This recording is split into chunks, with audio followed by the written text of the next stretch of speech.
ભગવાનને સુદામાએ કહ્યું કે કનૈયા જે કેવું છે કહી દે ને, શું કામ ફેરવી નાખે છે ગોળ ગોળ વાતોને. કનૈયો કહે છે પણ સુદામા કેવું તો છે, પણ મને એમ થાય છે તને ખોટું જ નહીં લાગે ને. સુદામાએ કહ્યું કહી દે તારે જે કેવું છે, મને કાંઈ ખોટું નહીં લાગે ને તારે. ભગવાન કહે છે સુદામા તારી ઓલી જૂની પોતડી હતી ને ધોવાઈ ગઈ છે, આ પિતાંબર મારું પહેર્યું છે કાઢતો જા ને. આ પિતાંબર મારું છે, આ કાઢતો જા તું. તો અહીંયા સુદામાની કથામાં પરમાર્થના જે મૂળ ભાવ, જે સુદામચરિત્રની કથામાં જે મૂળ રહસ્ય પડ્યું છે મારે આપને કહેવું છે. આ સુદામાની કથા શું મને તમને સંદેશો આપે છે? આપણે બધા જાણીએ છીએ કે સુદામા ગરીબ બ્રાહ્મણ છે, પણ ભાગવતકાર એમ કહે છે સુદામાને ગરીબ કહીને કોઈ ગાળ ન દેતા ક્યારેય. કારણ સુદામા જેવો અમીર માણસ આ જગતમાં ક્યાંય નથી મનસુખભાઈ. સુદામા જેવો ધનવાન માણસ કોઈ નથી આ જગતમાં. એટલા માટે કહું છું, બહુ સમજી વિચારીને આ વાક્ય બોલી રહ્યો છું.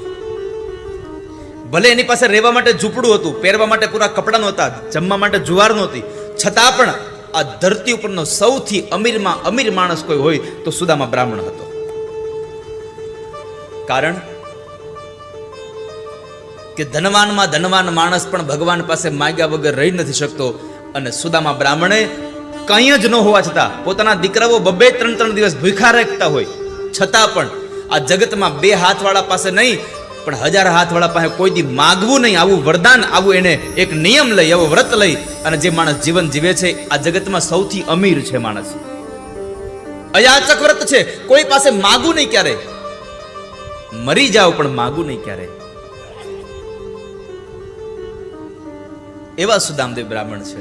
અને એના માટે અહીંયા શબ્દ વાપર્યો પ્રશાંતાત્મા જીતેન્દ્રિય.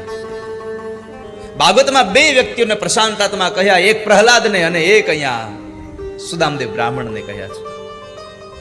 કારણ કે શાંત હોય ક્યારેક અશાંત બને, પણ પ્રશાંત કોઈ દી અશાંત ન બને વાલા.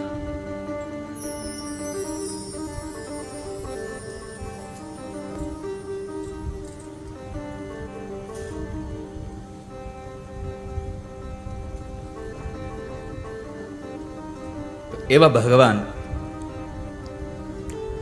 કૃષ્ણના મિત્ર સુદામદેવ બ્રાહ્મણ છે. સુશીલા નારી છે, 2 બાળકો છે.